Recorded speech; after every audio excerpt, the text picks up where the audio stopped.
Hi, my name is Dave Atkins. I'm a graduate researcher at Colorado State University, pursuing a degree in forest sciences. And I'm here to talk to you a little bit about becoming a researcher and what you can do and what steps you have to take to get there. My first piece of advice is to get involved in research as early on as possible you can, maybe even beginning in the second or third year of your undergraduate studies. First thing that you want to make sure that you're passionate about it, because a lot of times when it comes down to actually doing the work, a lot of people find that they're not quite as committed as they might have originally thought. And the concept of being a researcher is more alluring than actually doing the work. So just make sure that the process and going through research is actually for you. Second, getting this experience is going to be invaluable when you're pursuing any type of admittance into a graduate program. GPA and things like that are going to be important, but one of the first things that you're going to talk to with any graduate advisor, they're going to ask you to kind of elucidate your research experience and what kind of questions you're interested in answering. So if you can get that kind of sorted out as soon as possible, you don't have to have an exact plan, but the more general idea you have that you can narrow down as you progress through your undergraduate and then master's and possibly PhD, you will narrow your research focus and that'll kind of come about organically. So get involved as soon as you can and make sure it's for you. Try to get yourself an authorship on a publication. That's going to be, rather than just you saying, I can do this, that's a peer-reviewed process where you have other experts in the industry saying that you can conduct research. Never forget about funding opportunities, if you can pursue those. National Science Foundation offers several. And those are ones that, opportunities are only available to apply during your undergraduate. And once you progress too far into your career, the funding sources become rather limited.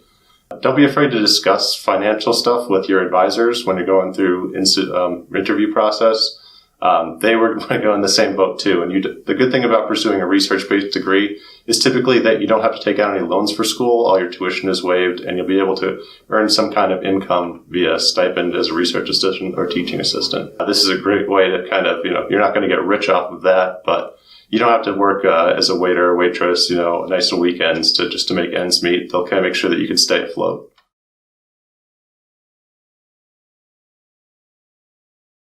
Well, what I like most about my job is that I get to come to work in every day and answer questions that are interesting to me. Being a scientist is really about answering a question. So being able to articulate what your interests are in the form of a research question and then designing an experiment to kind of test hypotheses that will prove or disprove your theories is kind of an exciting way to go about stuff.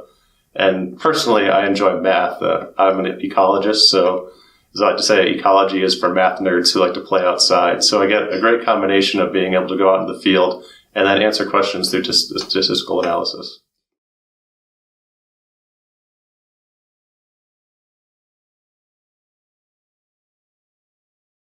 I think you need to be very detail-oriented and able to follow through. Also, don't get discouraged by failures. A lot of times in hypothesis testing, things aren't going to work out exactly how you design them. So you need to be able to kind of adapt on the fly and, adapt as you get more knowledge about the systems you're working in. Ultimately, you're going to develop a large knowledge base about a system and keep answering deeper and deeper questions as you go in, depending on what area of research you're in.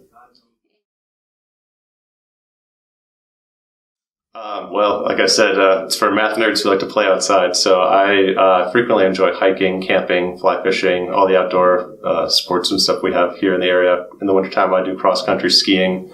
But a lot of the time, it is research in the lab year-round.